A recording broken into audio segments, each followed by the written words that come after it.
Welcome to the EQ Video Tip. I'm your host, Derek Forsetter. As always, thanks for watching another terrific edition of the EQ Video Tip. Before we jump in, let's review the goals of EQ Video Tip.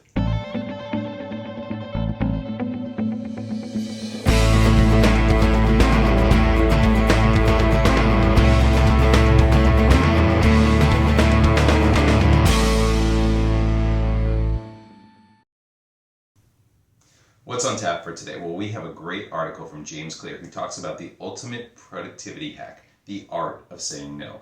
And let's face it, we love to say yes all the time, but sometimes it's better to say no. For example, there's no meeting that goes faster than an actual meeting that you said no to and didn't go to in the first place. And there's a statement in computer programming that talks about, remember, there is no code that's faster than no code itself. So think about it. Why do we say no, or why should we say no?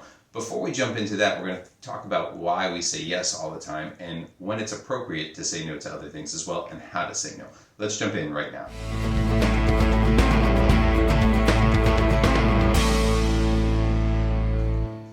Tip number one, why we say yes. We agree many times to requests because we don't want to be seen as rude or arrogant or unhelpful. So instead of saying no, we go out of our way to help someone else out, and in return, we end up with more work on top of us. This makes it harder for us to complete our own tasks, and we want to make sure that we're not upsetting someone and we're not letting someone down. What do we do to take care of that? Well, there's a few things. First of all, you can be gracious in your response. Do whatever favors you can and be warm-hearted and direct with someone. But remember, there's a lot of considerations when you're saying no versus saying yes to something. So let's dig in a little more and figure out the difference between no and yes.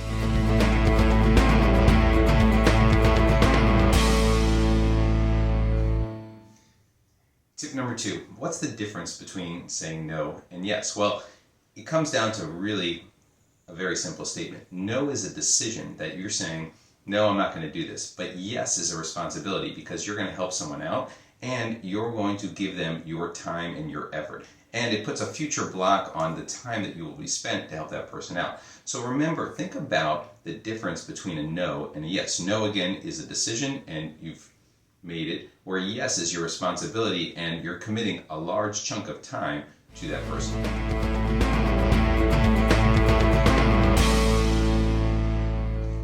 Tip number three, the role of saying no. Now, saying no can be something that appears to be a luxury for people in power or people with a lot of money because it's turning down opportunities when it's easier for them to just say no. But in fact, no is something of a productivity hack. It can actually help you save time and effort. And if you don't guard against your own time, people are going to steal it from you. And really what you need to do is think about the role of no is when you need to say no to something that's going to distract you from your ultimate goal or your project that you're trying to complete. So think about when you're going to say no that it's going to be something that's going to distract you from something that you're trying to accomplish. And it means that you can focus on that yes and knock out the project you're doing. And once that happens and you've knocked out those distractions, then you can make sense, or it will make sense for you to actually take on new opportunities and say yes more.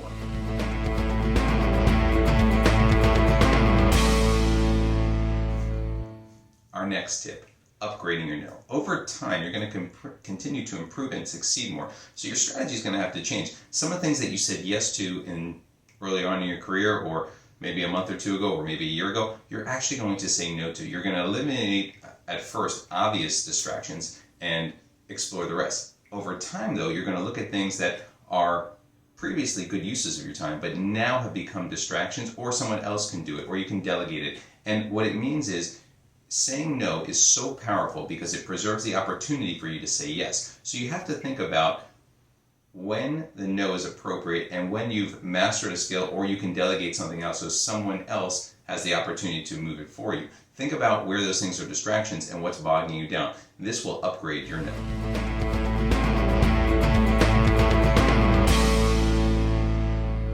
Our last tip, how to say no. Most of us are too quick to say, yes, I'll do it, of course. But if you have troubles with that, how do we actually make that determination without saying yes and then going back and saying, oops, I really can't do this? One trick is to say to yourself, if I had to do this today, would I agree with it? If the answer is no, obviously, we don't want to do it.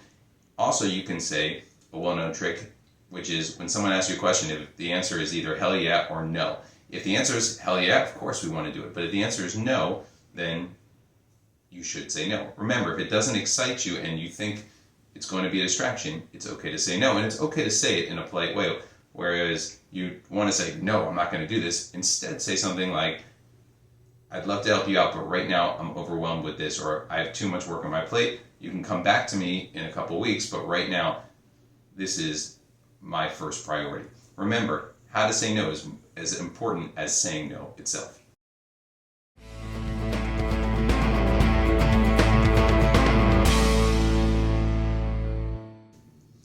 That's a wrap for this week's EQ video tip. Hopefully these tips will help you grow and be able to manage your time better as well as increase your productivity. Remember, it's okay to say no time and again.